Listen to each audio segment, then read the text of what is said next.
All right. Doop. Doop. All right. We all back? And just hello everybody. Didn't get a chance to say that before I swapped over. So hello everyone. All right.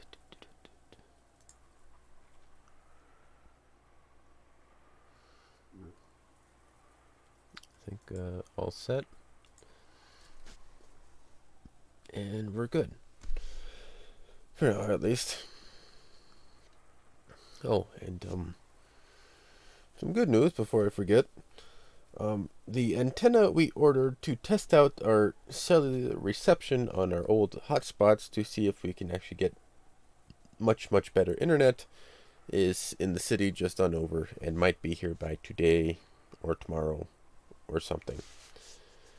And that's my dad's been bugging me for the past few days about it. So it'd be cool to actually get that tested and see if we actually get a usable signal. And we're all really looking forward to it because, yeah, our internet sucks here. Yeah. And we were doing some speed tests to try and get a gauge on like how big of a difference we would get. And we were getting, at best, 0.9 megabits a second, but on average about like 0.6 or 7 for the download. And our upload speed averaged about 0. It was so bad that it wouldn't register on the speed meters. So yeah, anything's a bit of an improvement at that point. Yeah.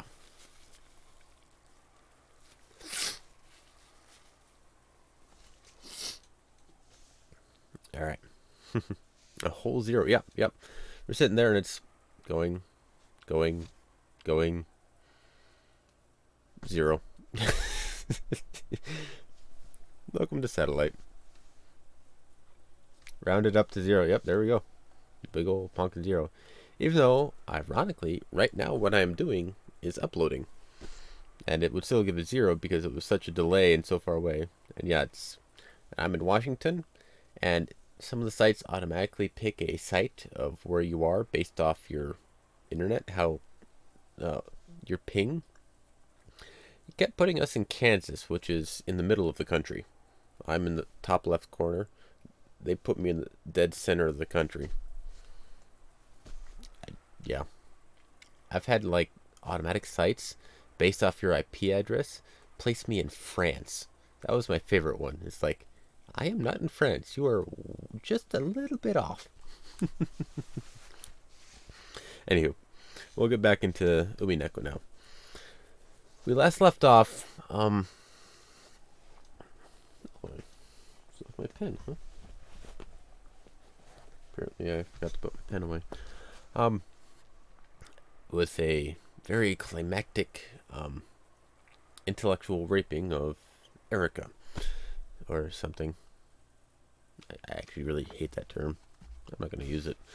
That she had the closed room and had the minions of heaven or something blockade us, and so we decided to break that up by jumping out of the window on a third story room and landing safely in the courtyard to catch Beato. But apparently we didn't do any of that. We weren't here for it, so it was just all make-believe from Lambda Delta. Yeah, she's the, or one of them. Can't remember who exactly is doing what. It makes some sort of sense, apparently. But the main point is, we missed out on all the awesome stuff because we were with Beato and they're over there making romance stories of us and Beato. Fan fiction writers, I guess. Or something. We left off and Dillinor A. Knox managed to walk into the Gold Land to see us and join us in on our tea party, and we were discussing magic and the like. Anywho, here we go. Yes, I did. I should have. I even mentioned you, I think. It should be there in the closed room section. But, well, I'll say it here. Um, Splitting up into male and female and human and magic. I like George's outfit and I like Kiri's outfit. So it's a bit odd, but kind of neat. And for the magic ones, I like Beatrice and Runaway. Um, oh, well, thank you. It's hard for me to keep track of all the chat sometimes. The miniskirt or the ball gown dress one? Um, I kind of like them both, but it's the. I like the dress, but not quite the one that they show here in the game. Give me a sec. Doot doot doot. The way they have it here makes it look odd. Um, in like cosplay pictures or some of the other artwork where it's more drapey as opposed to just like that bell shape that they have the underskirt support whatever. If you take that classical just round shape framework out and just have it as a dress, I like that version better. um, I can't. I tried looking around for the miniskirt option, but that's I think only in game. Um, Not an actual portrait thing to work with. It's a neat one, and one of the main things I don't like about the other ones is just the bodysuit. It's like they have. It's like with that Akira guy, the getaway driver from Angie's story. He had like a nice formal uh, upper top, and then the bottom was like ragged, torn pants. And on their own, they're okay, but put together, they just don't quite work right. It's like if you go from the waist up, hey, that's a nice outfit. And from the waist down, it could be its own thing, but you put them together, and it's odd. It's like a mishmash of mystery genre and magic, which may actually be what they were going for, but I don't know. That's where I stand on such matters. Got any more questions? Feel free to ask. I'll answer them to the best of my abilities, probably. And like the bodysuit on her, it's I don't know why, but everybody's wearing a bodysuit. It's just odd. Like if you had the pants and they actually went all the way up, it would look like a single piece. That would kind of make some sort of sense, but they don't here. It's just an odd mix. That's how I see it. That sounds like a look. But yeah, it's just it it doesn't work together. Individually, maybe. Together, it's odd, and I can't quite explain it any other way. Anyway, it's been like almost a whole 10 minutes here, and I haven't even said the first line of the story. So, but yeah, it's wearing a waistcoat with shorts, and it's just they each have their own place, not necessarily together. No, but yeah, in the fashion stuff like the Beatrice and Runaway outfits, they're simple. Beatrice is a bit more grand, I guess, and like I said, not that. I know there's a term for it, but I can't remember it. But that stupid bell hoop skirt, makes it look odd in the portrait thing. But in like the fan art or cosplay or whatnot, where you take that out and it's just a dress that flows, it works a lot better, I think. But I like simplicity and elegance. Probably even a bit plain on a lot of things. But I tend to like that aspect of it, not the big old fantastical like fantasy genre where they have like shoulders 3 times the size of their head and like spikes on every piece of armor. It's like you don't need that.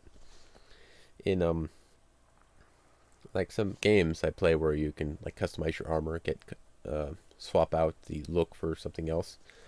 I like to go with relatively simple. I had one character and it was I think Guild Wars 2. When my dad and my brother played it, I had a character on their account when they weren't playing. And they wore like plate armor and mail and chainmail and such. And two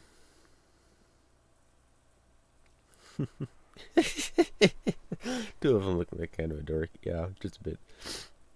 But I like the just like simple one-piece shoulder that went over and came over a simple helmet with like maybe some horns, a plain gray chest plate.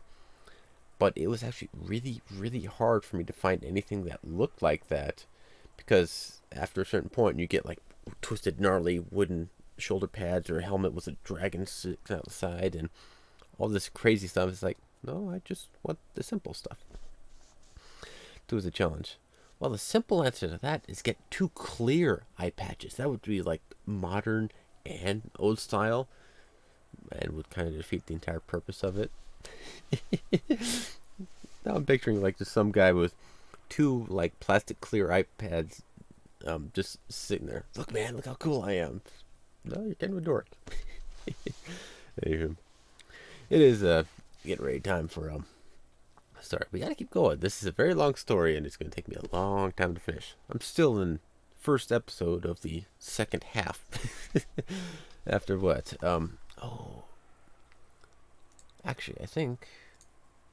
Yep, I did that wrong. One sec. This is actually part 7, not part 6. Hopefully that'll change for the ones that don't like changing. Oh well. But, yeah. Sorry, still got a bit of stuff to know from the cold I've had. Alright. There's one thing I must apologize for. With a sudden sigh, Eleanor muttered something. What is it? This is about that fight a short while ago. It's already over. We both fought with everything we had. What are you talking about, Battler? You didn't really do anything. The outcome was just luck of the draw. No, it wasn't luck of the draw. I couldn't just let it be. So I came here to apologize. What are you talking about? You're saying you threw the match, aren't you?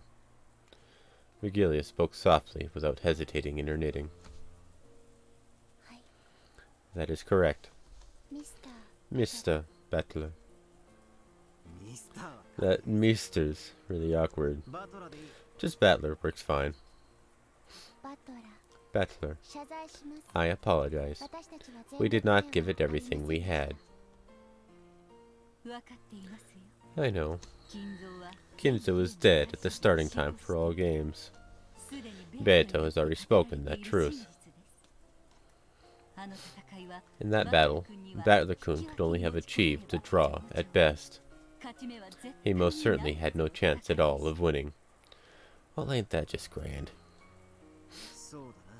You're right. If you just say that, the whole fight's already over. Why didn't you use that red? Don't tell me it was because of a stalemate or something like that. Nox's second. It is forbidden for supernatural agencies to be employed as a detective technique.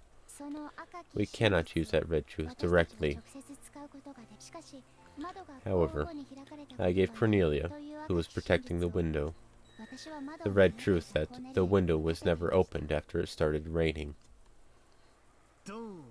Boom. That's checkmate. Why didn't that girl use that trump card?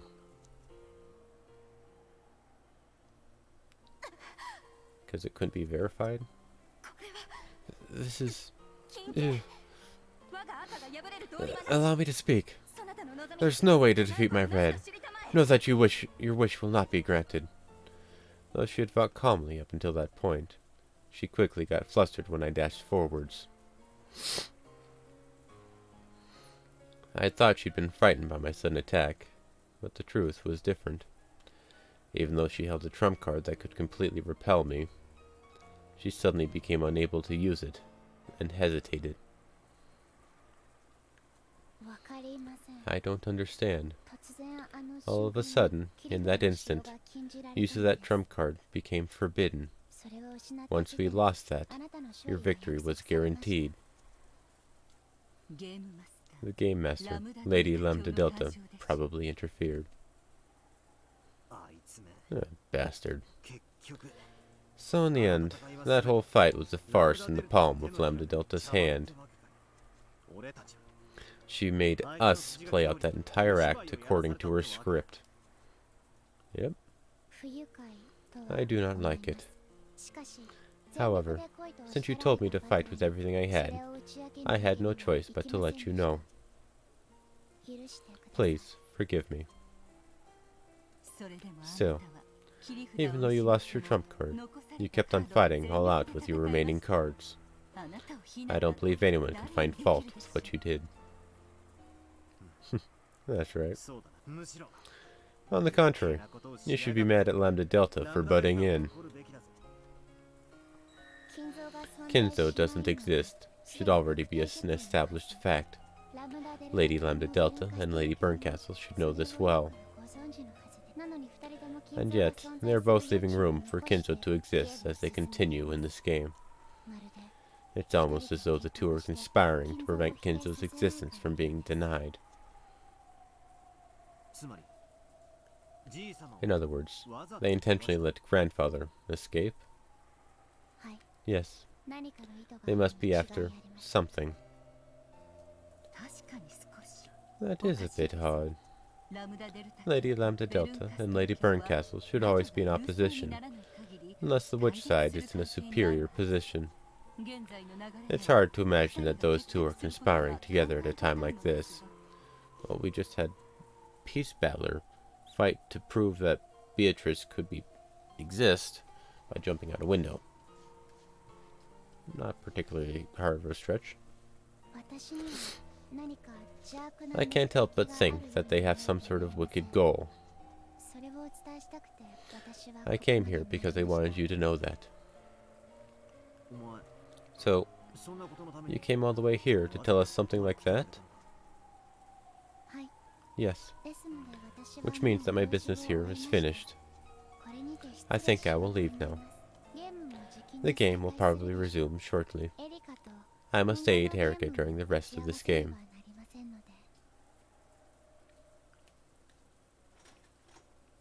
Eleanor gulped down the last of her black tea and stood up.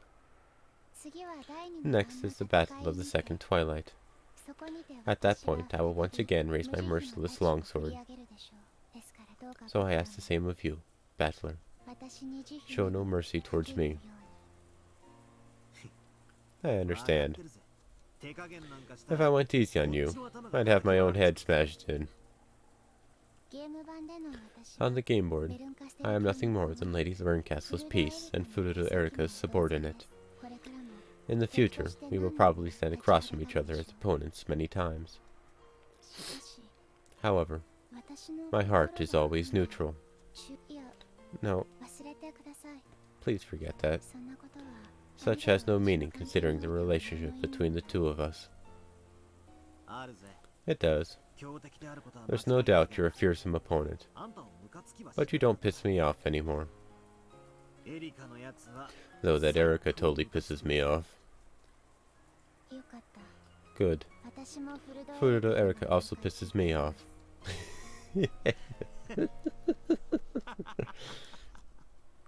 Eleanor's expression finally softened slightly. At the very last moment, it felt as though we finally understood each other. Furuto Erika is a very evil entity. She's lost faith with her recent defeat, and is burning with a desire for revenge. Even I don't know what she is planning. However, it can't be anything good. Please take care.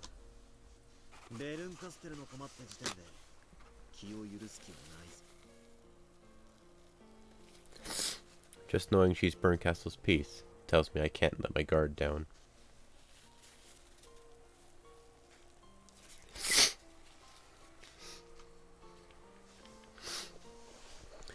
Eleanor nodded as though satisfied, left the overhang of the arbor, and walked out into the rain.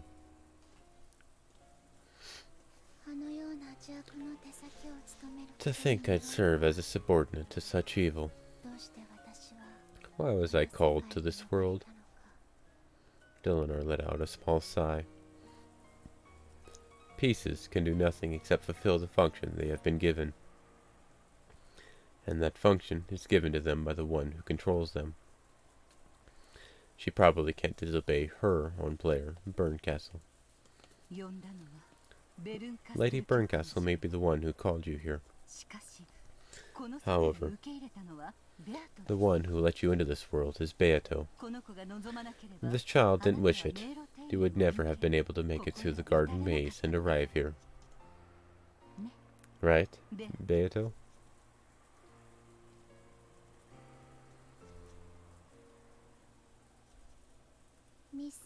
Miss Beatrice, what is it that you want from me? I do hope that I can help you in some way, though I may be a subordinate of evil.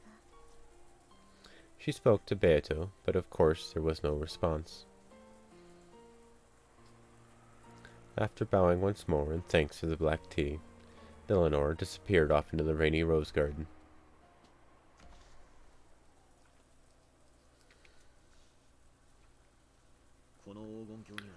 So, no one can reach this golden land if Beato doesn't want them to? Yes. This child is the one who called Eleanor here. Hello, from the other side. Hello. Stupid joke. So, Beato called here, so I could meet with her. However, I know of a person who reached this place despite Beato's wishes. It's Angie. In the last game, Angie reached this place by herself, even though she was an uninvited guest. Was that also something Beato wished for? I am here. You are here. Beato is here. Eleanor was invited here. I know what you meant. All of these things happened because this child wanted them to. Even the bit of time you and Eleanor spent together drinking tea.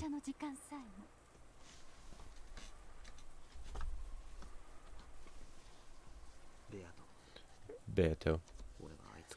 What was I supposed to learn from her? Does it have something to do with finding your heart and letting you rest in peace? Eleanor A. Knox, the natural enemy of witches, an inquisitor of heresy, a vanguard of mystery who denies fantasy. Is she here to help by gouging out your heart and choking the life out of you?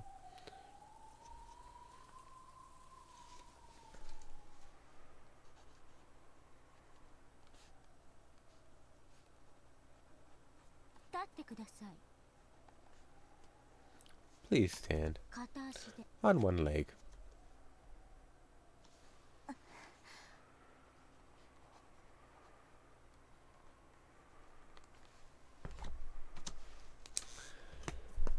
Cornelia slowly stood up and stood on one leg, as she had been ordered. Her hands were clasped behind her back, because she had been ordered to do so. Then, with a thump, Erica pushed her from behind with both hands. Cornelia landed on the floor, face first, with a thud. Please stand. On one leg. Cornelia rose shakily. Then, once again, she stood on one leg, as she had been ordered. She had been ordered not to hold her ground. She had also fallen on her face over and over again.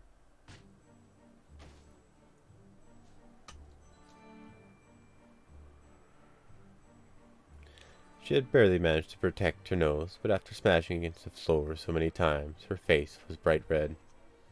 She wasn't shedding any tears.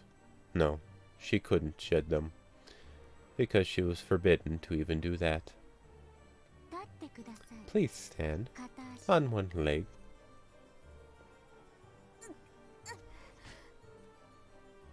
Thump. Thud. Please stand. On one leg. Thump. thud. Thump, thud, thump, thud. Erica repeated this falling torture over and over again. At times like this, Erica hated counting things. So she decided that, once she ran out of fingers to count the number of times, she would just repeat it until she lost interest. However, Erica's main redeeming feature was that she never lost interest in anything. So the torture continued on and on. Erica didn't know why Cornelia had been unable to fully protect the window. So the whole time since then, she had placed all the blame of their loss on her.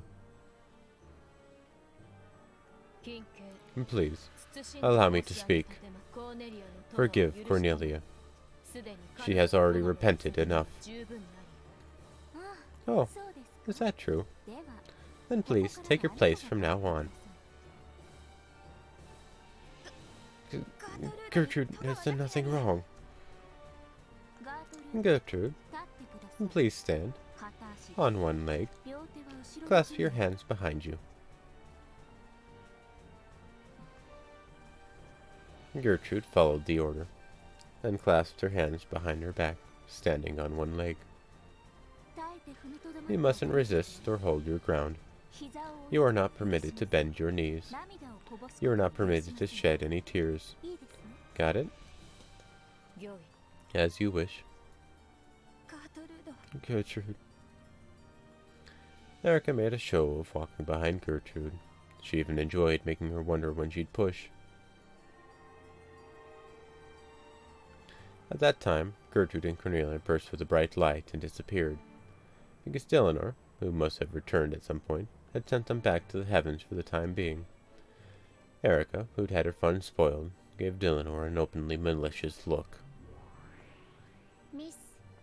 Miss Erica, I will bear the punishment for all my subordinates' faults as their superior. I ask that you let them go. No, thank you. Punishment only works because it causes pain. Ooh. There's nothing interesting about an unfeeling doll girl that can't leave a single injury on. Erica slowly grabbed hold of the back of Dillionor's hair, tugging unrelentingly. Dillionor's neck tilted upwards, creaking. You may not cause a physical injury, but you do injure. As if you had a heart that could get injured.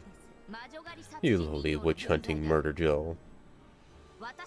Are you trying to talk back to me? Me, the envoy and double of the great Lady Burncastle.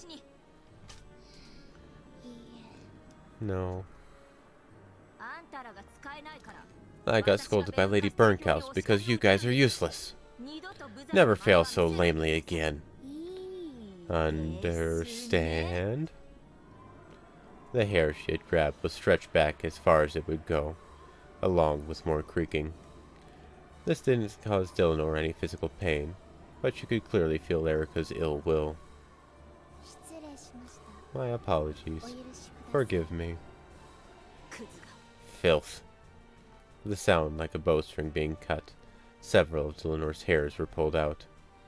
Then, Erica waved her hand about as though trying to brush off something dirty that had gotten stuck to it. Well, that's okay. I'm done.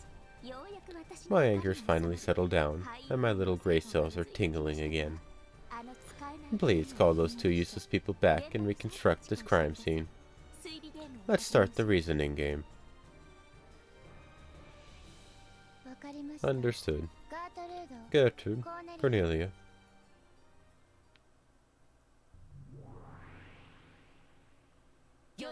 As you wish. The two of them reappeared behind Dillionor, and reconstructed the crime scene for Erica, the one who had just been tormenting them. Kinzo's disappearance was nothing more than a bonus round after the first twilight. Let's start investigating the first twilight itself. But before we do that, did you realize we were actually given a riddle before the murders even occurred? Yes. The letter with the mark of the one-winged eagle, which appeared at 11 o'clock last night, along with a knock by some person. That's right. The tale creates the illusion that the events of that instant would be impossible for any human. making it seem like an unknown witch exists. Let's start by crushing this illusion of the witch. We'll first check the situation in the dining hall last night when the letter was delivered. Understood. Gertrude, Cornelia, reconstruct last night's family conference in the dining hall. As you wish. The family conference last night was held with the adult relatives and Battler.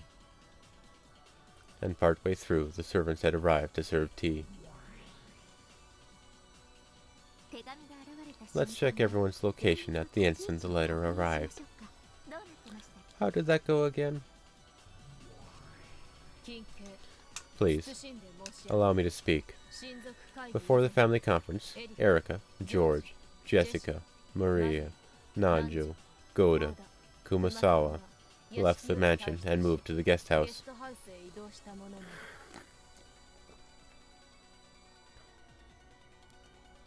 Really? I'm actually really bad with riddles.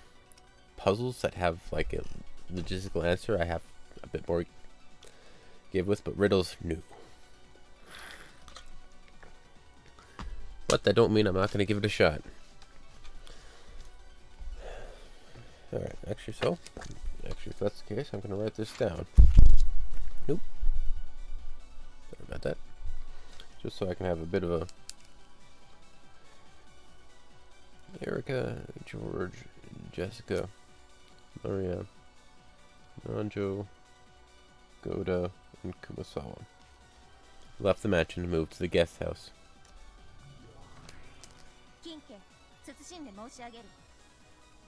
Please, allow me to speak. Of those who remain, only Kraus, Natsuhi, and Genji were in the second floor corridor.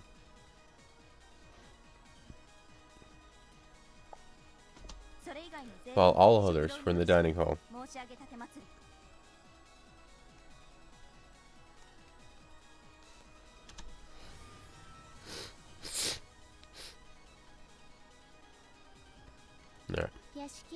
Because the family conference was proceeding and the mansion was completely locked, all other humans were unable to enter the mansion. Alright, cool. I actually really do appreciate that. It makes it easier sorting through stuff. Could you like post one with like all the red we know so far? Not just like this episode or so? That'd mean there was no one inside the mansion who could have knocked and placed the letter there, right?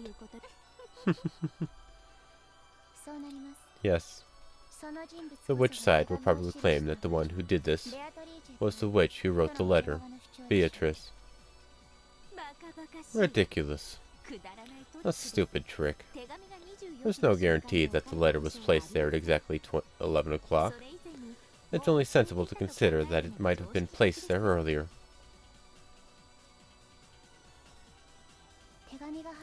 Just a few minutes before the letter was discovered, Shannon and Cannon came in to serve tea. When they entered, multiple witnesses confirmed that there was nothing suspicious like a letter in the hallway.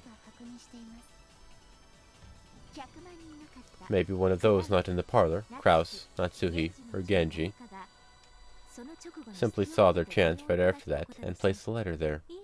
No wait, it should be possible for the people who supposedly went to the guest house too. We heard that the mansion was locked and that no one outside could get in. But if someone pretended to have gone to the guest house and instead hid inside the mansion, it would have been perfectly possible for them to place the letter there.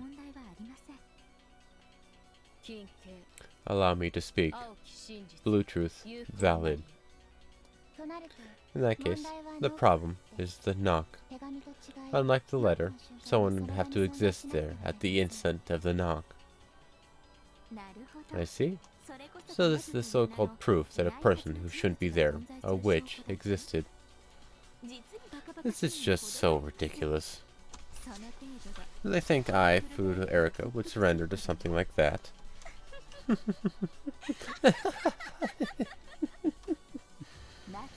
First off, we can doubt whether the knock was even something hitting the door to the dining hall at all. For example, there may be a certain pillar on the second floor, which, because of how the mansion is constructed, makes a noise when struck that gets transmitted down the pillar, and that sounds just like a knock on the door to people in the dining hall.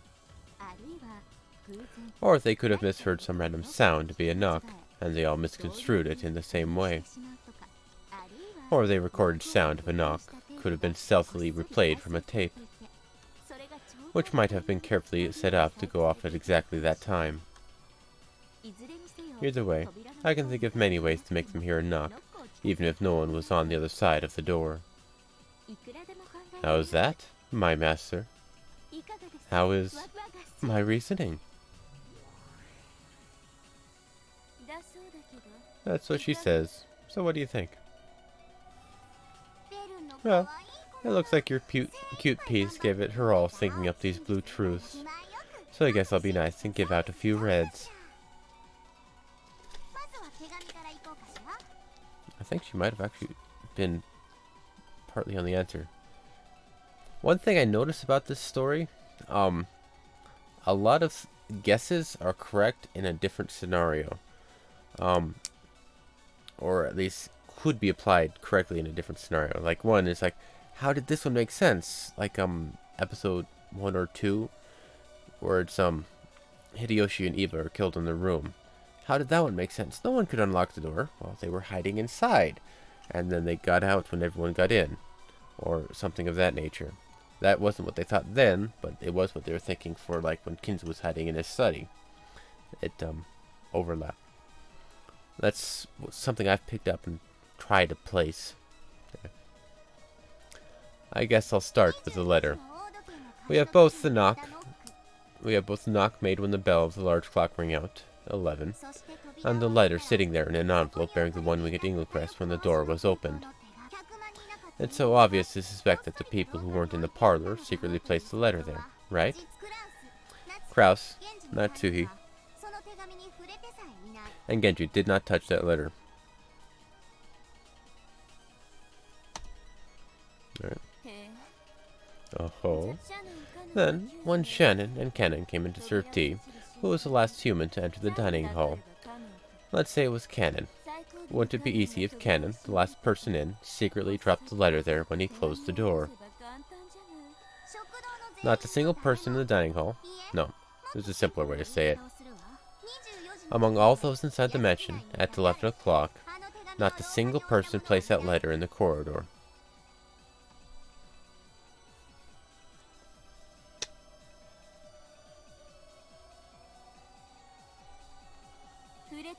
So you can't say that no one touched it? Obviously. They touched it when they picked it up. Of course I couldn't say that none of them touched it. I see. Give me one sec.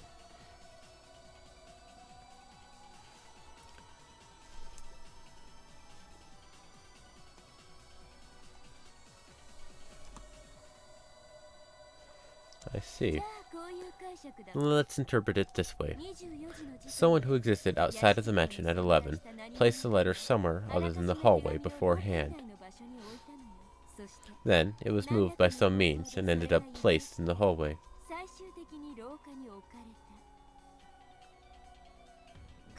Just as an example, let's say it was stuck to the bottom of the serving cart the servants were pushing.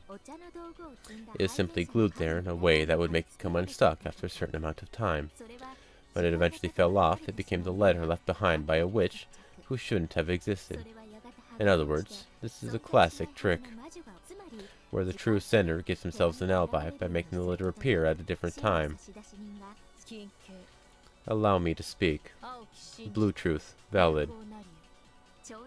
In other words, the fact that it landed just outside the dining hall door was just the culprit's good luck. This story doesn't really have luck. At worst, it might have happened in the kitchen, the corridor, or even inside the dining hall. Oh, good though. If it had happened inside the dining hall, that would have been even more wonderful. Within everyone's sight, a letter would suddenly appear on the floor. And that wouldn't even violate a red truth saying, no one in the closed room of the dining hall touched the letter unexpectedly. Well done. If the letter was stuck to the bottom of the serving cart, then anyone could be the culprit. That might work okay regarding the letter. However, will that same type of argument apply to the knock as well? Let's try this again, shall we? Please, go ahead. Neither Kraus, nor Natsushi, nor Genji knocked.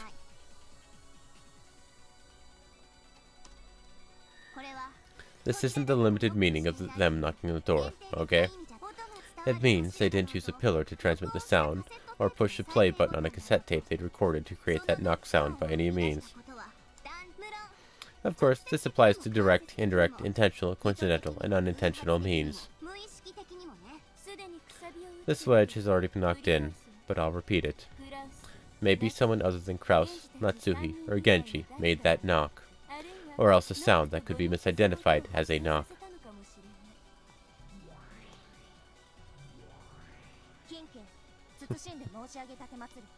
Please, allow me to speak. Let it be known that at 11, excepting Kraus, Natsuhi, and Genji in the second floor corridor, and all of the people in the dining hall, no humans existed inside the mansion.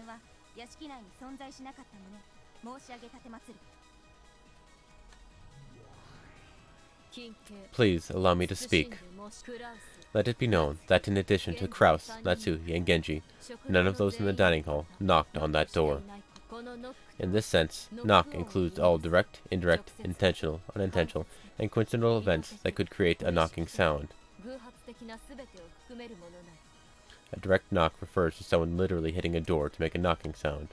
An intentional knock refers to someone creating a fake knocking sound to try and make it appear that someone knocked. An unintentional knock refers to someone unintentionally creating a fake knocking sound. A coincidental knock refers to some kind of coincidence creating a fake knocking sound.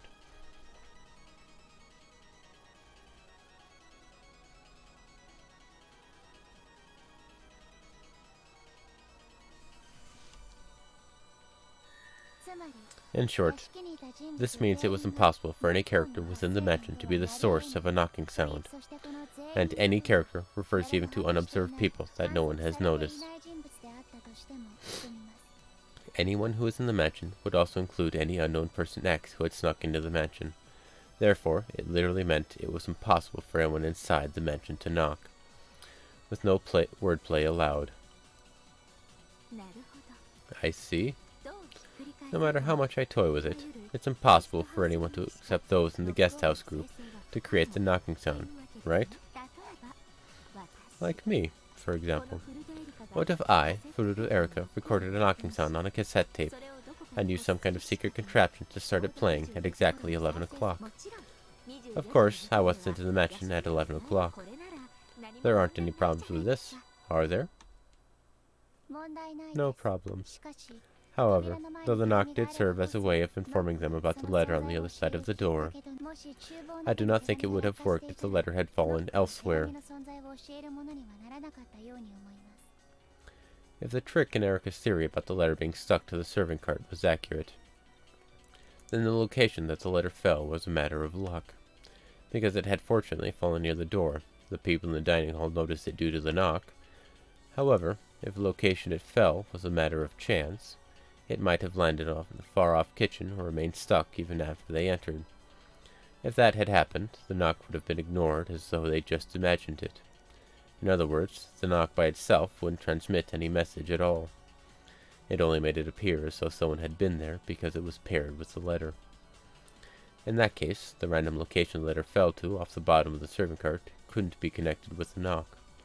For the letter to be found, thanks to the knock, it would have to be reliably positioned on the other side of the door.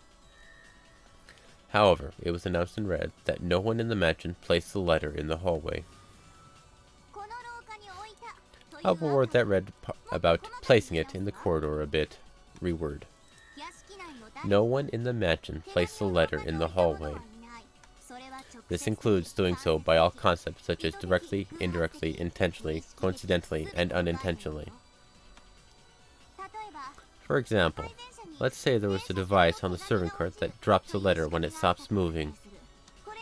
In this case, you'd think they could predict that the cart would probably stop just once when those two knocked on the door to the dining hall. And by doing so, they'd be cleverly making it so the letter drops right in front of the door. But even this doesn't work okay. The action of Stopping the serving cart would indirectly lead to placing the letter in the hallway. That would mean Shannon and Cannon, who were pushing the cart, had indirectly and unintentionally placed the letter there. So even this is no good. Furthermore, setting it up so that the letter peeled off with the passage of time would mean that the people pushing the serving cart had coincidentally and unintentionally placed the letter there.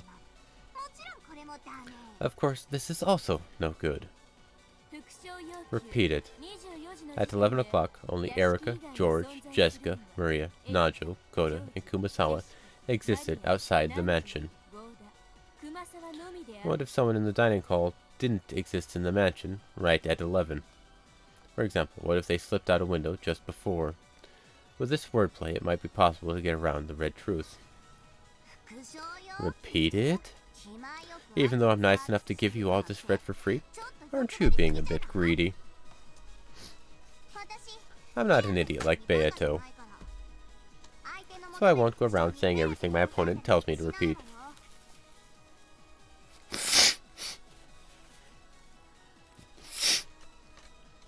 Sorry. I'll give you a full body massage and a bath with marshmallows and konpeito sometime soon. Enough to rub your skin off. Now you've got to keep that promise. Slurp. Okay, then here's a freebie. I'll respond. At 11 o'clock, only Erika, George, Jessica, Maria, Nanjo, Goda, and Kumasawa existed outside the mansion.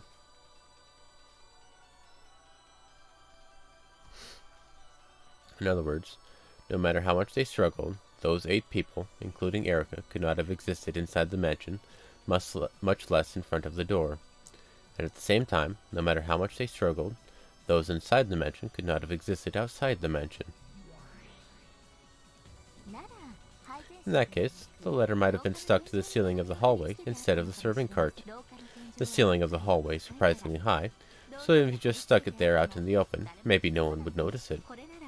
This way, it would certainly fall in the corridor, and you can slip by the red if someone outside the mansion did this. A good job for me. Please, allow me to speak. The letter never existed on the ceiling of the hallway. Please, allow me to speak. Know that the letter never touched the serving cart. Who cares about that? Anyway, some human outside the mansion used some kind of trick to place the letter there. If you try to use that letter and the knock to argue that Beatrice exists, it definitely won't work on Furuto Erika. Please, allow me to speak. It was impossible for anyone outside the mansion to influence anything inside the mansion after the family conference began. And someone outside the mansion set up some kind of device before the family conference. Something other than the ceiling or the serving cart. Allow me to speak. Blue truth, valid. Invalid. Why? That's the only way, right? Someone outside the mansion used some kind of device other than the ceiling or the serving cart. Allow me to speak. Unless you can specify or theorize as to what that something might be, your blue truth will not be acknowledged. Allow me to speak. All of Lady Erika's blue truths regarding the letter have been lost. They've all been lost, you say? Watch your tongues a bit more, useless furniture. If I can just think of that device, it's an instant checkmate. What do you mean, all of them? What do you mean my blue truth is invalid? How dare you say such a thing to me? The detective. Furuto Erika? Erika's face twisted. These words that seemed to deny Erika. No, Erika's reasoning were the worst form of torture and humiliation for her. Miss Erika, why don't we postpone the riddle of the letter for now? Your blue stake about someone outside the mansion playing it with a cassette tape is still valid. If it was possible for sound, then perhaps it wasn't impossible for a letter as well. As Erika made to grab and pull Gertrude's hair, Eleanor stopped her with those words. That's right. My blue truth regarding the knock is still valid. It's not true that everything's been denied. My master, I will solve the riddle of the letter without fail. Please allow me to postpone that for now. However, I will definitely figure out the riddle of the knock here. I've hit you with a blue stake that someone outside the mansion set things up with a cassette tape, or something to make a knock sound to play.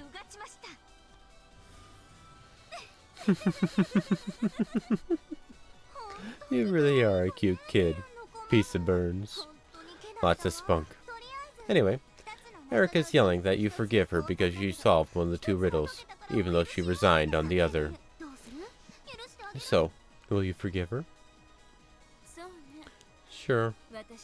Normally, I'd never forgive my own peace for the shame of surrendering. But if you've managed to solve one of the riddles, I guess I'll let it slide for now. My master. When Bernkastel said she'd let it slide, Erica couldn't hide her relief. Then it's time to get punished, Erica-chan. None of the characters misidentified a knocking sound. Oh? What's that supposed to mean? Misidentifying a knocking sound means this. They would not mistake a sound very similar to a knocking sound for a real knocking sound. Hitting a pillar to make something similar to a knocking sound is no good. When you record a knocking sound on a cassette tape and play it back, it becomes the sound of a tape with a knocking sound on it, and not a knocking sound. So that's no good either. In other words, every one of them would correctly recognize a knocking sound of something truly hitting the door, and they definitely wouldn't mishear it. It's totally impossible that any sounds except hitting that door directly would be misinterpreted as a knock. What the? But that means, at the time the bell sounding 11 went off, no one existed that could have hit the door. Yep, they don't exist. After all, the Golden Witch Beatrice hit it.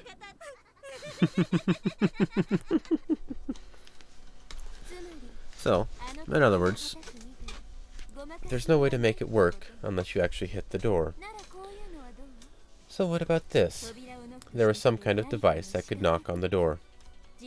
There was something like an automatic door knocker, and that made it possible to knock without touching the door with your hands. To knock means someone hitting a door with their hand, right? I won't accept hitting it with some device. They heard a knock at the same time as the 11 o'clock bell. At that time, everyone inside the dining hall definitely heard it. And none of them misinterpreted a knocking sound. Kraus, Natsuhi, and Genji were not involved with the making of a knocking sound. No one else existed inside the mansion. And knock refers to the actions of standing directly in front of a door and hitting it with a hand. Hey, Bird. What do you think of my red? Don't you think this is pretty simple and enjoyable despite being before the first twilight? The Golden Witch made her graceful appearance with a knocking sound.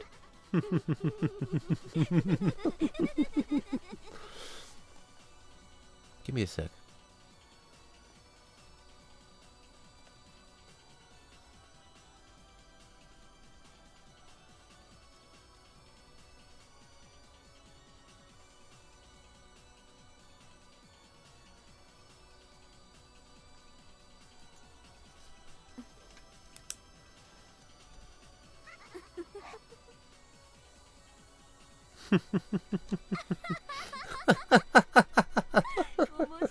Interesting.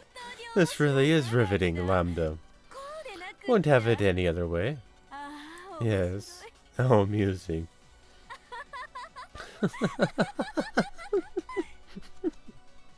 The two witches doubled over laughing as though this was the most fun thing in the world.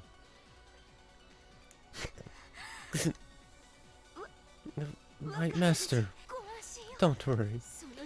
If you just give my little Grey Cell some time, I will definitely reach an answer to this pitiful red. You're nothing but a lowly piece. Your absence wouldn't hinder my progress in this game in the slightest.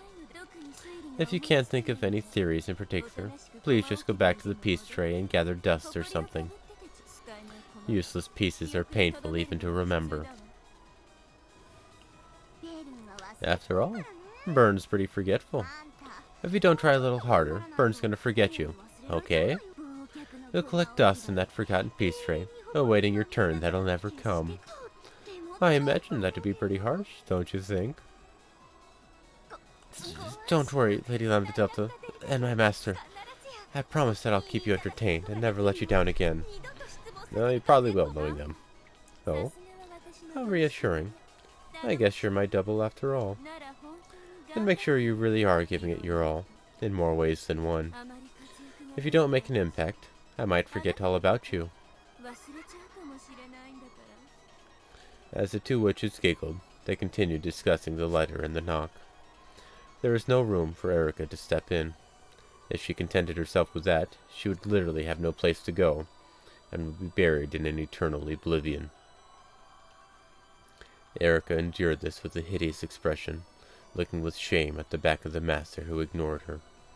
And with both fists clenched, she thought frantically in search of some kind of breakthrough. I am the detective. I am Fudo Erica. I am the piece and double and servant of the great Lady Burncastle. I'll definitely make her satisfied. Satisfied. Definitely, definitely. Oh, Shiromia Battler. How dare you humiliate me so? As she stood there, ignored by the witches and shrouded in darkness, it looked like someone had told her to go stand all alone in the hallway.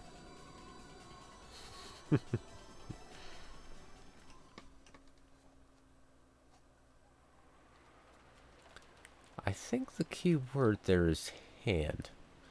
A hand has to knock on the door. And there's been so many games, it's hard for me to remember what exactly was going on. But this was all before the first Twilight, right? When everybody was in the conference room talking about...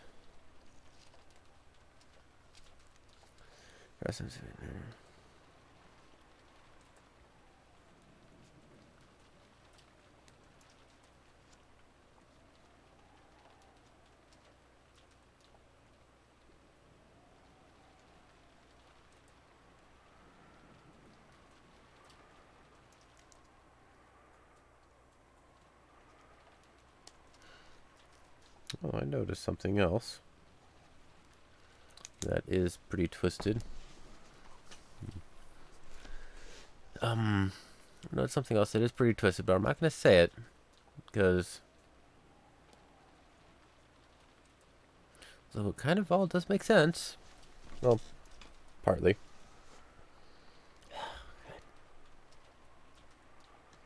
I think it, involves Natsuhi and Rudolph, in part. With the crime in the early morning, we'd completely forgotten about breakfast, so we now had our first meal of the day at a time that could never be called breakfast time. Even Goda-san's wonderful meal, which had supposedly been in the works since yesterday, provided no comfort. The several empty seats quietly burdened us with a pain-filled sadness. Then, in the middle of this meal that felt like a vigil, Erica suddenly stood up. Everyone focused on her to see what was the matter. Her expression was somewhere between relief and insanity, as though she'd made some groundbreaking and strange discovery. Hey, what's up? Are you okay? I've got it. I've got it. Did you think I wouldn't understand? Yes, I've got it. There's no way something that stupid could happen. With a hideous expression covered in cold sweat, Erica glared and lashed out at Battler. What do you get? There's no way you jumped down from the third floor study. Not one of us saw you fall down and land in the courtyard.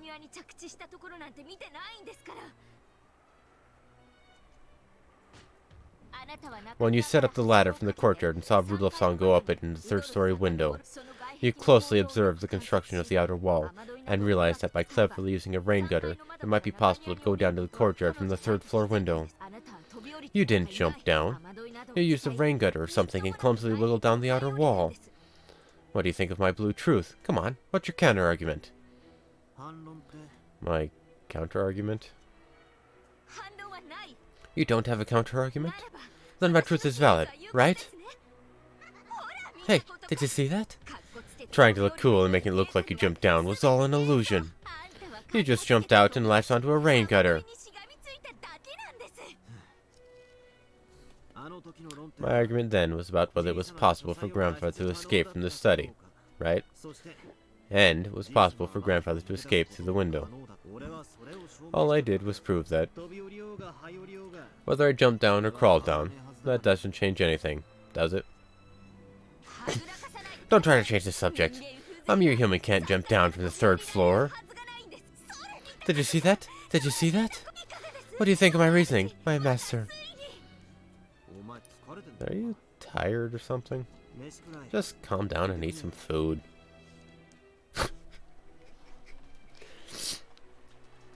When he escaped to the courtyard through the window, Battler really did use the rain gutter to crawl down the wall, just like Erica said. His hand had slipped halfway and he had fallen from a considerable height, but he had managed to land on his feet. No one had witnessed this, but most likely everyone in the dining hall now except Erica had realized that something like this had happened. Since the very beginning, no one had believed that he jumped down from the 3rd floor window, even if they hadn't witnessed that directly. So they had no clue what Erica was complaining about all of a sudden, and started to whisper, staring at her with cold eyes and dubious faces. You can't counter that, can you? Your jumping down has already been denied. My truth is won. My blue truth is valid. My master, please acknowledge this. I am not incompetent or a disappointment. I will match up to your expectations without fail, so please don't abandon me, my master. Facing someone that might have been somewhere beyond the ceiling, Erica spread her arms and yelled. Then, as if in answer, a massive lightning bolt landed very close by. It was an incredible sound. They could even feel the earth shake. At the same time as that sound, Erica went limp and fell into her seat, like a puppet who just had all its strings cut. Then, as the sound of wind and rain slowly filled the room once again, Erica slowly opened her eyes as though recovering from a bout of dizziness.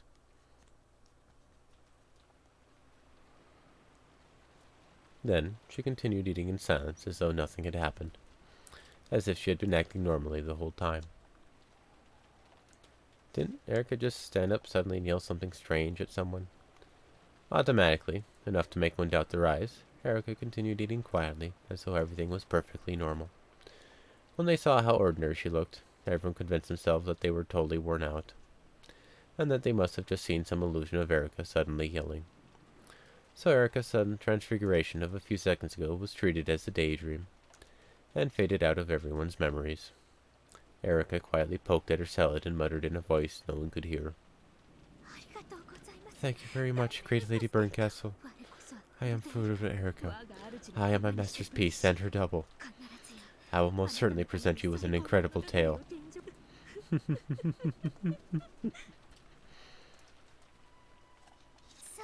That's right. When it comes to utensils, knives and forks are pretty primitive. Chopsticks are the best. Don't you think chopsticks are the easiest way to eat salad? Well, everyone? Well, if you think about it, a fork could be like a 4-pronged chopstick. Yeah. So there. Umineko no Nakukoto Nichiro, Nocturne of Truth and Illusions.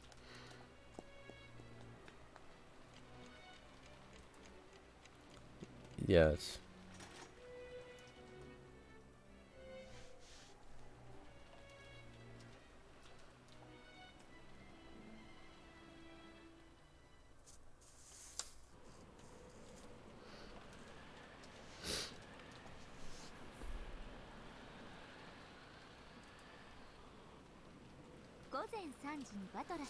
Yeah. Battler's son returned to the guest house at 3 a.m. Then, the rest of you split up about 30 minutes later, right? Yes, that's right. Drowsiness was finally starting to catch up to us. We decided to take a short rest and then start up again. To smoke out the murder of the first twilight, Erica closely questioned everyone involved to check their alibis and evidence. To confirm these, she went around the mansion with them, and when needed, took several trips out to the guest house through all the rain. Her vitality was impressive. Though she was an uninvited guest, everyone had long since stopped feeling anything strange about the way she played the detective.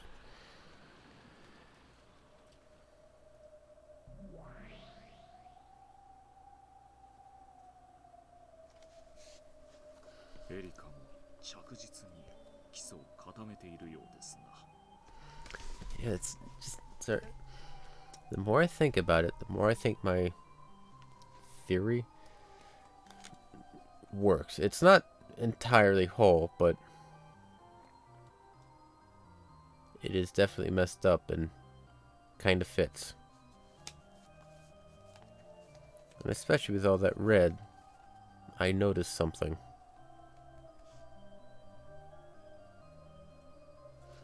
But I'm not gonna say it. I'll tell you if I'm right or wrong. Truly, honestly, when the big reveal comes. Yes.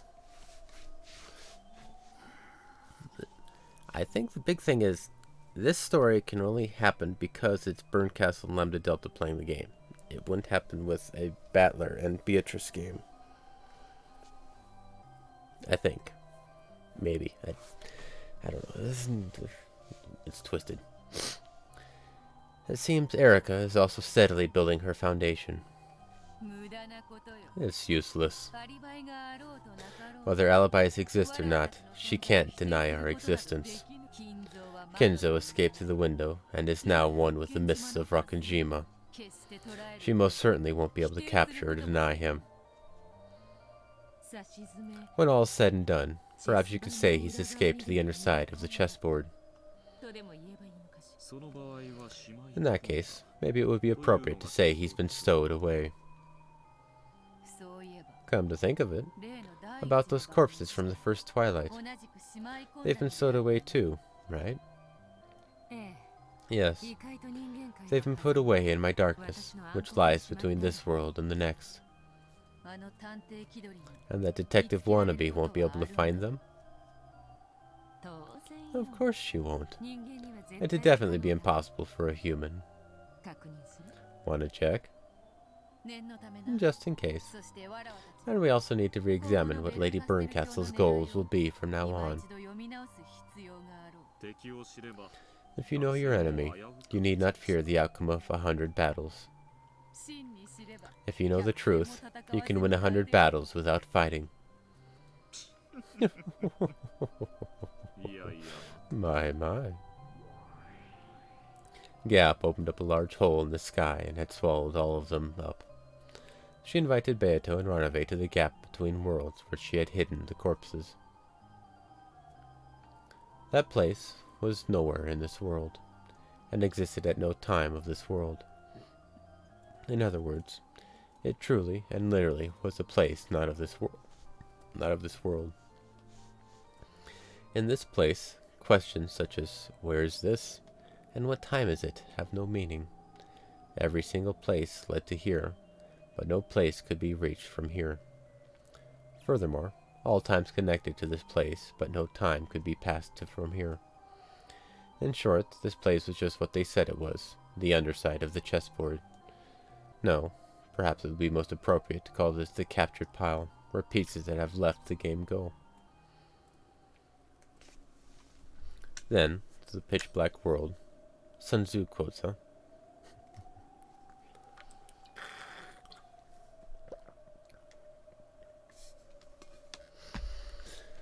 Then, to the pitch-black world, a glow like a faint spotlight shone, and 5 corpses came into view.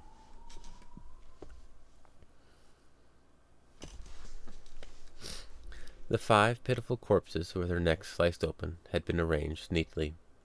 Their eyelids were shut, and their hands joined. Apparently, even Gap had respect for the dead. Oh my. There are 5 sacrifices for the first Twilight in this game? Not 6? Oh, it's you, teacher. I was worried about where you'd gone. The game has already reached the first twilight, and as you can see, the first victims have appeared. So, it's finally time. I'm getting all excited. Howdy, howdy. Welcome. I see. The you that is here looks to be in high spirits. I'm pleased.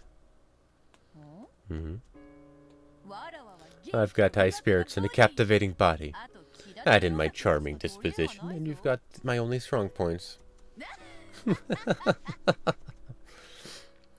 For some reason, Virgilia praised Beato for being in high spirits. Though Beato was taken aback at such granny-like words coming out of Virgilia's mouth all of a sudden, she pounded her chest and answered. Virgilia had been absent often during this game. She might even have been absent when Battler solved the epitaph, as well as during the uproar that followed. Apparently, she'd been absent for so many critical points that she didn't really understand much about what happened so far in this game. Right now, 5 corpses have appeared. As you can see, their necks have been slit. George, Jessica, Maria, Rosa, Genji. All 5 of them had their necks sliced open by something sharp. The wound opened wider than their mouths, and made it feel as though they no longer need their mouths to breathe. I see. So, anyone looking at George, Jessica, Maria, Rosa, or Genji's corpses could confirm at a glance that they are dead. Red? Well, there's no point in me holding out against you. That's right. At a glance, anyone could confirm that these corpses are dead, so it's absolutely impossible that they're just playing dead. Why did Leah use the red? Who knows? However, she is always thinking of what's best for my lady. She probably has some idea in mind that will benefit her. But they'd hid the corpses here, specifically so that no one would be able to use the red. However, Renove was right. Virgilia always thought of Beatrice first. A slightly displeased expression rose to Gap's face, as she saw that the corpses she'd gone to such lengths to hide had now been confirmed dead in red. However, in the end, she remembered that she was only a guest and shrugged.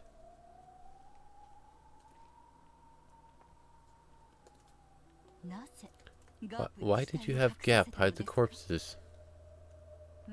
As to that, since the epitaph has already been solved, this game of mine is different from usual. I now have serving and protecting Natsuhi as my goal. How would concealing their corpses protect Natsuhi?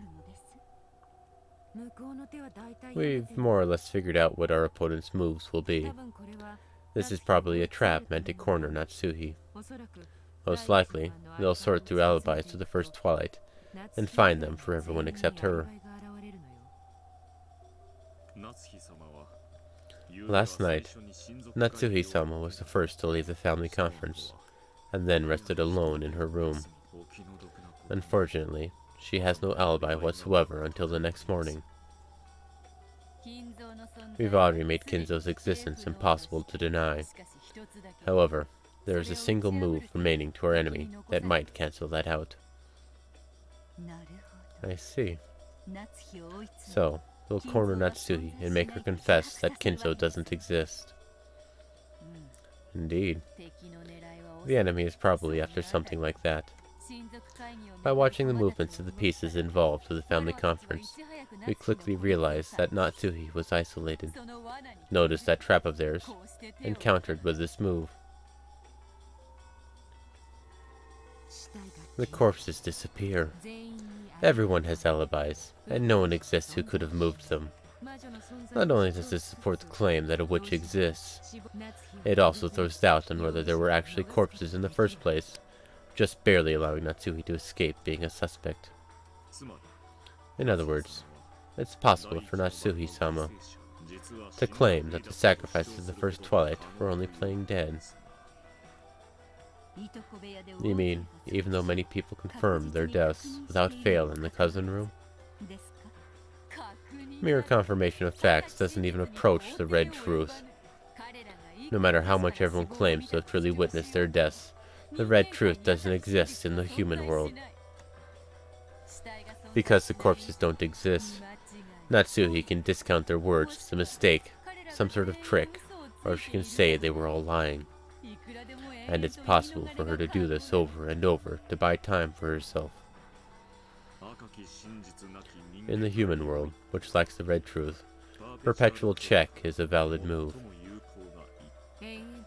An endless argument with both sides denying the other's claims. Not pretty. True. However, beauty is something to be sought only after victory. When those without victory seek it, it is naught but poison. Well, they do say might makes right.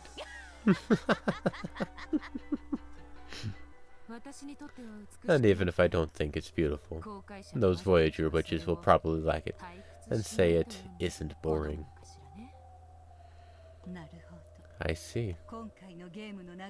I've managed to grasp the flow of this game. I imagine it will get quite nasty. We're fully aware of that. And we already know that Natsuhi's probably about to be lured into yet another trap. A trap? How could that be so? Indeed. Someone Lady Lambda Delta created, who calls himself a man from 19 years ago, has already threatened Natsuhi.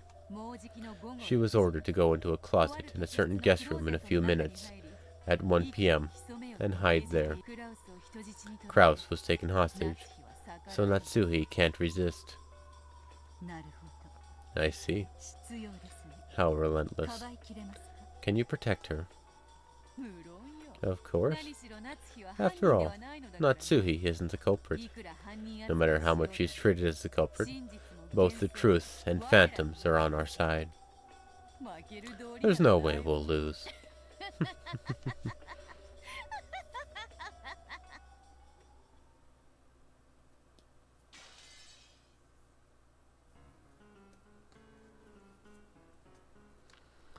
Natsuhi threw her cup of tea to the ground in protest, expressing the anger that flowed throughout her entire body. What do you mean by that? Are you saying you suspect me? You told me you left before anyone else, returned to your room, and didn't leave that room until morning. However, if you cannot prove that, it doesn't count as an alibi. Prove? How could I possibly do that? It doesn't matter how. Objectively speaking, it'll all be fine as long as you prove it was impossible for you to commit the crime. Everyone else is cooperating. I want you to stop being so hostile and give me your alibi, along with proof. That's right. Almost the whole night is a blank space in time for Natsuhi-ne-san. She might have left the conference, saying she wanted to rest before us, then gone to the guest house and attacked George and the others. Please don't be such a fool. Why would I kill George-kun? And on top of that, my own daughter, Jessica! Calm down. We're all equally suspicious. It's sad, but we all have to prove our innocence. Yeah. We've been thinking frantically about how to prove our alibis for last night, so that we could clear up the suspicion against us. I know you can't like being suspected, Natsuhi-san. If it frustrates you, then shouldn't your first priority be searching for some way to prove your own innocence? The relatives spoke as though they were all under equal suspicion, but the mood about the place didn't feel so peaceful.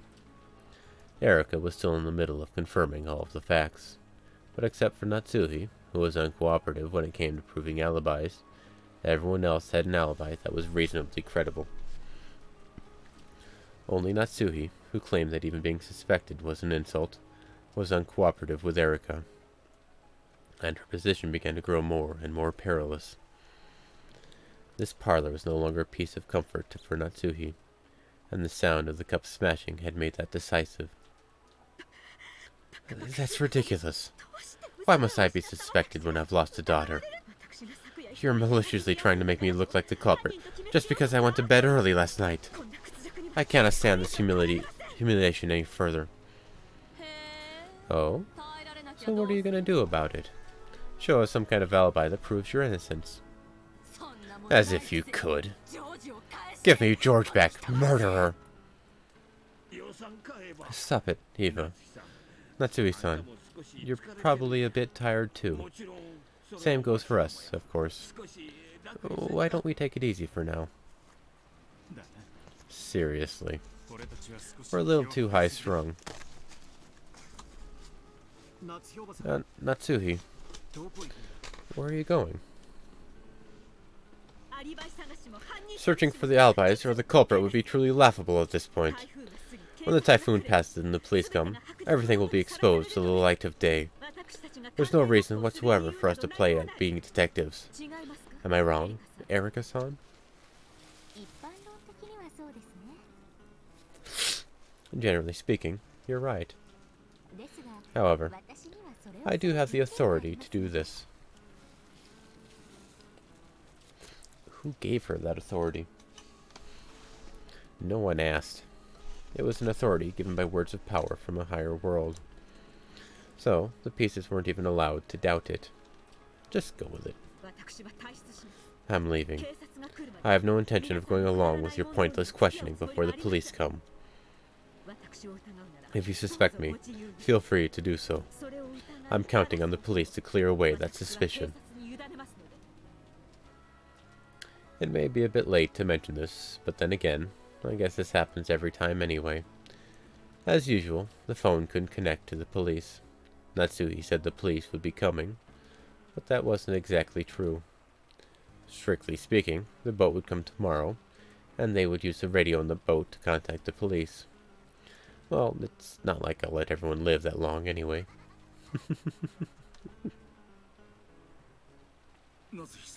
Natsui-san, it's dangerous to go alone. Perhaps it would be better if we all stayed here. Why not let her? This might make for some very good proof. If Natsui-san gets killed in her own room, that'll be excellent proof of her innocence. Quit it, Aniki. It's probably best if we all get a bit of rest. Our bodies won't last until tomorrow. If we're going to take a break, we still mustn't let our guards down. Got it? We might not make it through the night, much less tomorrow. Natsuhi, if you're returning to your room, make sure you lock it tight. Close the windows and shutters too, and stay safe. I don't want to suspect anyone, and more than that, I don't want there to be any more victims. Thank you, Battler-kun. Then, I'll return to my room. Goda, you're in charge now. I know this is a horrible situation, but see to it that our guests have everything they need. Yes, madame. I shall do so.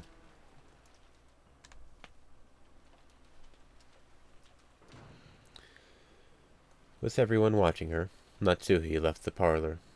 From their faces, she could tell that they were expecting the classic mystery pattern, that the first person to quarrel and leave the circle would become the next victim. Natsuhi couldn't disobey because of the threat against Kraus, who had been taken hostage. Very soon it would be that promised time, 1 p.m. She was to hide for an hour in the closet of a specific guest room. It was easy to suspect that this bizarre order was a trap to select her as the next sacrifice. She thought of various ways to resist, but all methods would be useless against a culprit who had a hostage and was observing her from close by.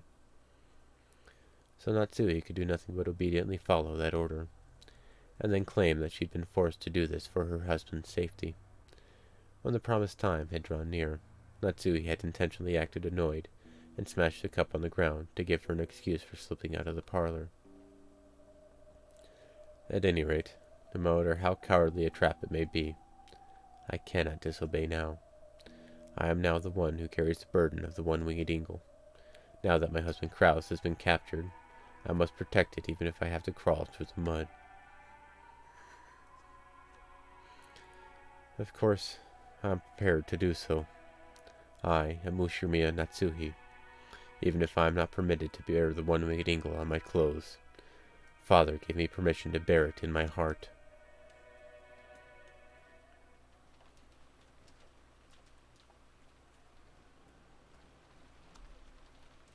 I've managed to get this far by plausibly dashing away in a rage.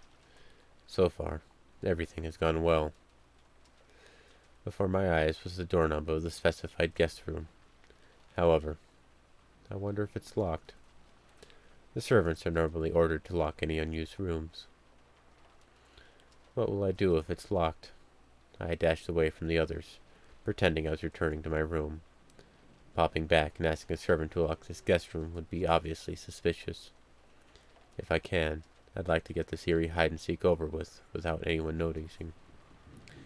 In that phone call from the one who claimed to be the man from 19 years ago, he said I would win if no one found out, but lose if anyone did find out. He said my husband would be released whether I won or lost, but as a person with a hostage taken against me, I'd rather not lose. I don't like it at all, but I have to go along with this game. When I softly gripped the doorknob, I could feel that it was unlocked. Did Shannon or Kumasawa forget to lock it after cleaning? Or did that man unlock it in advance? That man couldn't be waiting for me in this room, could he? And then all that about hide-and-seek might have been a mere excuse. I kept the fact I was coming here secret, and all the others think I'm resting in my room. If I were to be killed in this situation, it might create a new baffling murder case, like an extension of the one that occurred this morning. That might actually turn out for the better. Perhaps this is a good chance to confront the culprit directly. Natsui had some experience with using a naginata, though only casually. Unlike Eva, she couldn't brag about being able to hold off any single ruffian indefinitely. As she was now, she had no realistic chance of challenging a man with malicious intent and winning.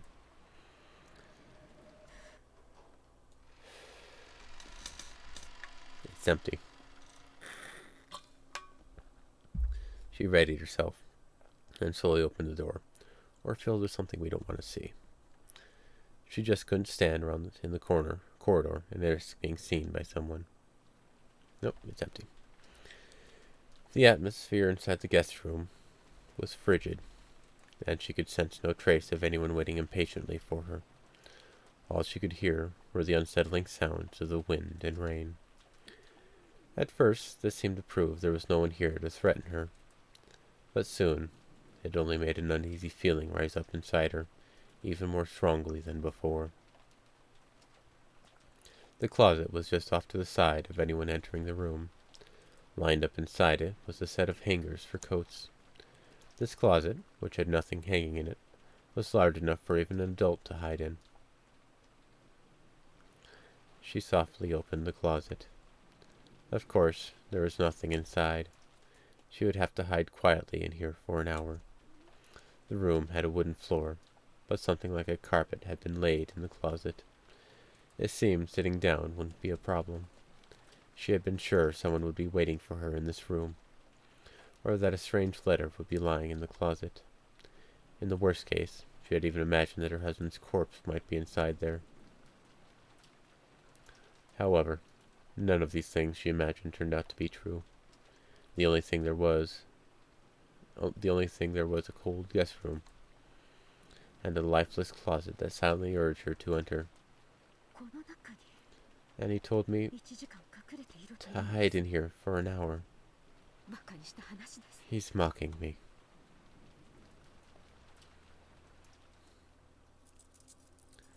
Natsuhi shrugged, turned around, then locked and chained the guest room door. This way, no one will be able to get into this room. In other words, no one will be able to find me for the next hour. I win. What a stupid game of hide and seek. This surely must be a total victory in the hide and seek game against the mystery man.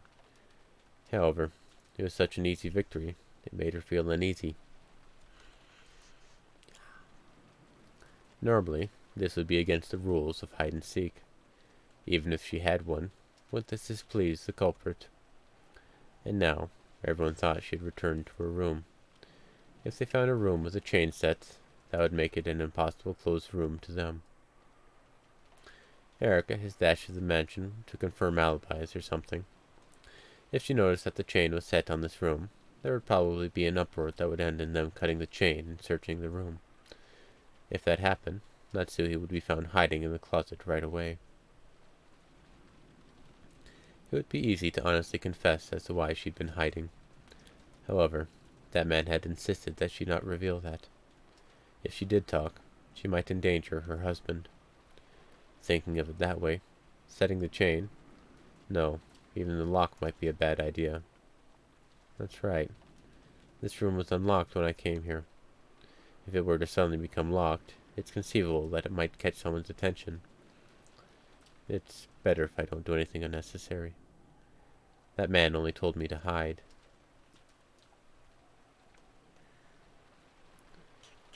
So in the end, I have no choice but to do what he says. I hate doing it, but I cannot disobey. I undid those two precious locks, went into the dimly lit closet filled with the smell of old wood, and managed to close the door from the inside. Pitch black. It reminded me of when I was young, when I used to hide somewhere and then surprise my mother. Oh, no, thank you. Thank you for the follow. It reminded me of when I was young, when I used to hide somewhere and then surprise my mother, but that peaceful recollection wasn't enough to kill off my anxiety. It really is pitch black. From here, I won't even be able to check my watch to see if an hour has passed. I'll probably need to open the door a crack every once in a while to let in enough light for my watch. For now, I'll crouch down here. I thought about clutching my knees, but it hurt my back when I tried. I'm not as young as I used to be. Even though I was made to sit on the floor holding my knees in every PE class as a grade schooler, I now have to struggle just to sit down. Just crouching down here for an hour will probably hurt a lot.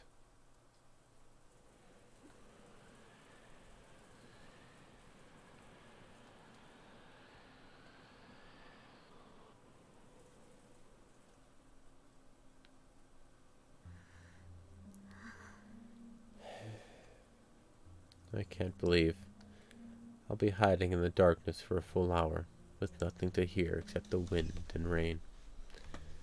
Ironically, Natsuhi had made Jessica do the exact same thing in the past. She had done it when Jessica was a little girl, to scold her for her persistent bad habits and teach her a lesson.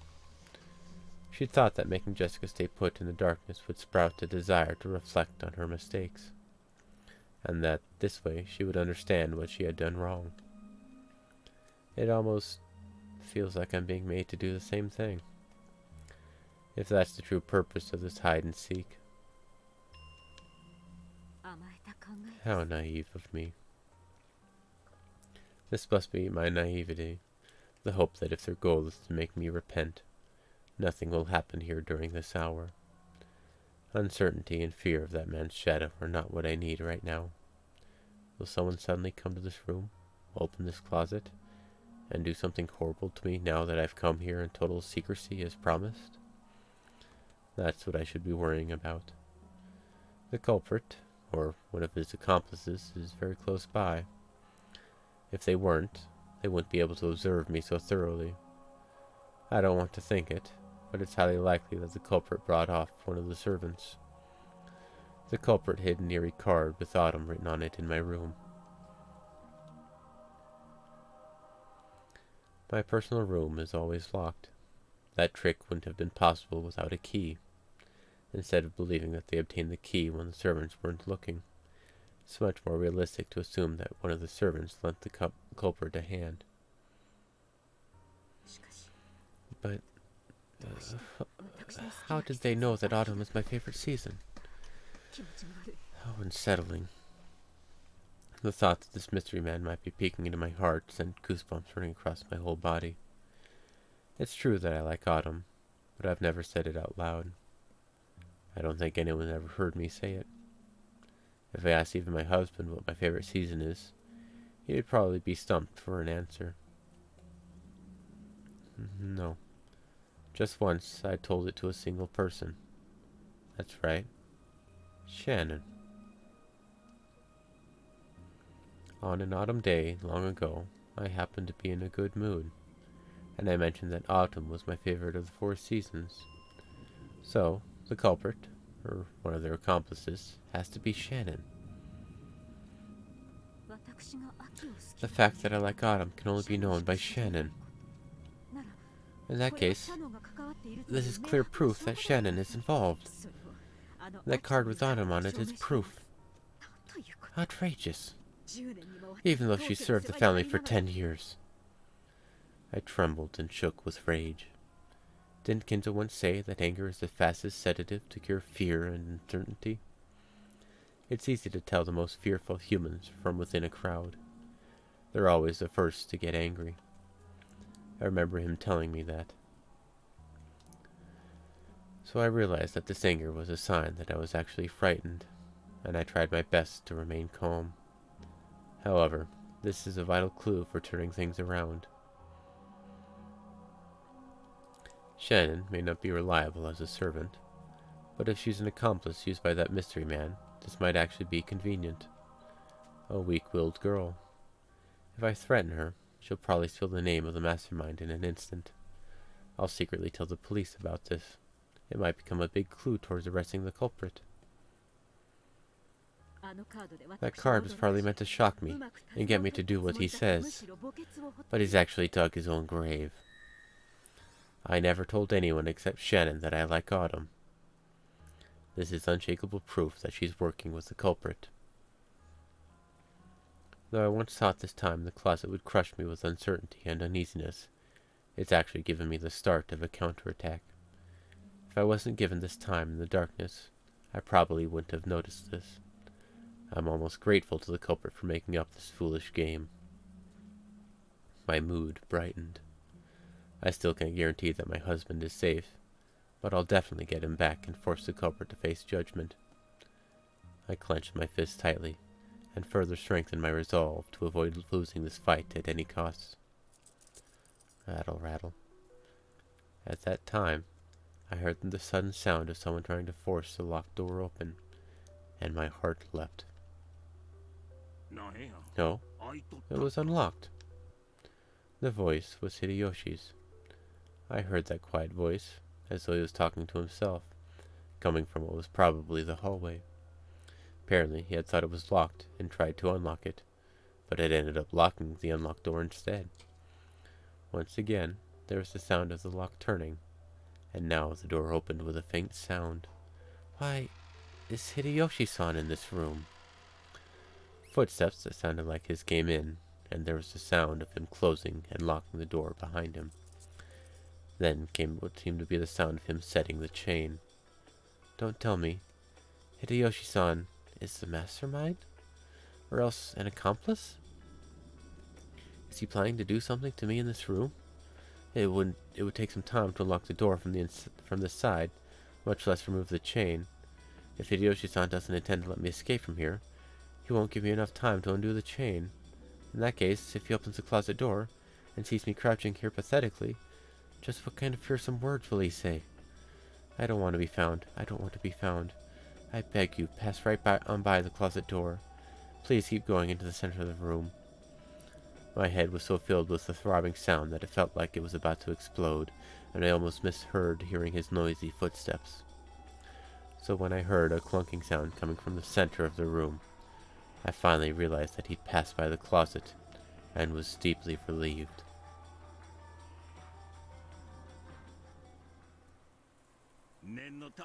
Just in case, in this weather, it's pretty much night out there anyway.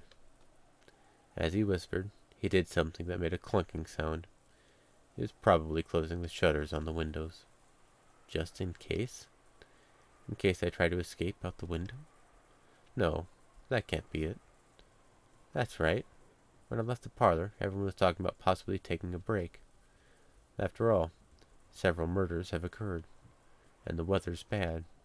There'd be nothing abnormal if someone chose to rest in a guest room here instead of returning to the guest house.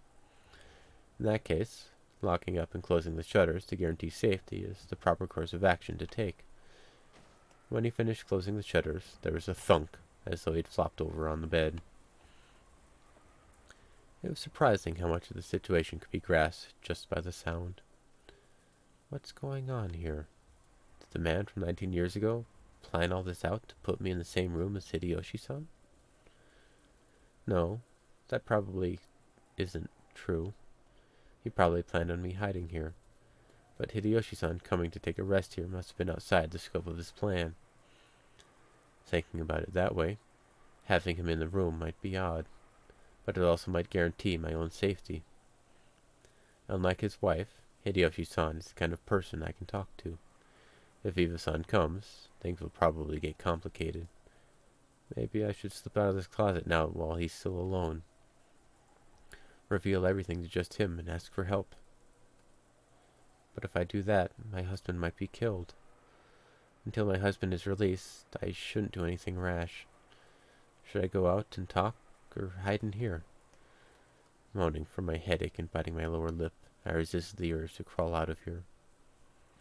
Even if I talk with Hideyoshi-san, I don't know where my husband is being held. I'm sure the traitor who's observing me is nearby. Just talking to him won't solve everything. I suspect that Shannon is the traitor, but that's no proof that Goda and the others aren't. It's all useless. I guess leaving here and confessing is too dangerous after all. Eventually, I heard a strange, sobbing voice. Whose voice was it? I strained my ears, trying to hear that strange voice, and was shocked to discover that it was Hideyoshi weeping. Hideyoshi, who had lost his only son, was finally able to shed tears and cry, now that he was all alone like this. Thinking that he needed to support Eva in her distress, he acted as though he was alone, and that he alone was standing firm. However, he has as good a right to cry as anyone, and now that he's found a place where no one can see his tears, he finally let himself do it. And I've lost my daughter. I haven't seen her corpse with my own eyes, so it still doesn't really feel like she's dead. But if the one who carried her off was the culprit, and he had some repulsive motive for doing it, just thinking about it makes it feel as though my chest will tear itself apart. The reason I'm hiding in here now is that I'm thinking more about my still living husband than my dead daughter. But if I were given the chance, I'd be willing at the top of my lungs too. However, I still cannot let myself do that. It isn't because the man from 19 years ago told me to hide. It's because I'm the final head of the Ushirmiya family. It's been completely overshadowed by the recent uproar, but last night, Balor-kun found the hidden gold, and even gained the head's ring from that mysterious envelope. At the very, very end, when it's all over, I probably won't be able to prevent his accession as a head, and when everything regarding the distribution of the inheritance is revealed, the Ushirmiya family honor and glory passed down from father will plummet to the earth. So, I am the final head. Balor-kun will probably inherit the remaining wealth of the Ushirmiya family. However, its history and honor will all end with my generation. Therefore, I am the final head. I must not cry. Not yet. Until I get my husband back and avenge my daughter, I will not be allowed to shed tears. In the closet, I silently hung my head as I listened to Hideyoshi-san's sobs. Who are you? Huh? My heart leapt. I heard a sound that must have been Hideyoshi-san, who had probably been lying prostrate on the bed, bounding to his feet. Did he notice me? How did you get in here? What's that? Wait a sec. Wait. He was clearly in a struggle with someone. Who on earth could it be? Actually, I think right here is a perfect time to annoy you guys and call it a day. Alright. Leave it on a super cliffhanger for the weekend.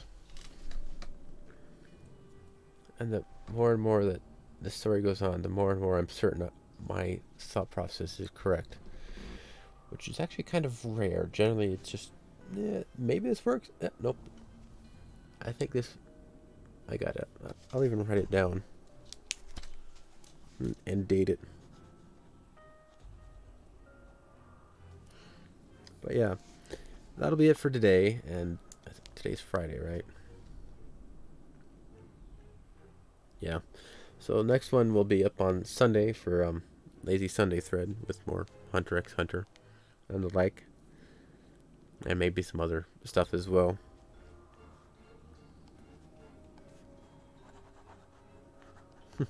Anyway, have a good one, everybody. Maybe you guys can try and figure out the riddle of the knock, or whatever the hell it's called.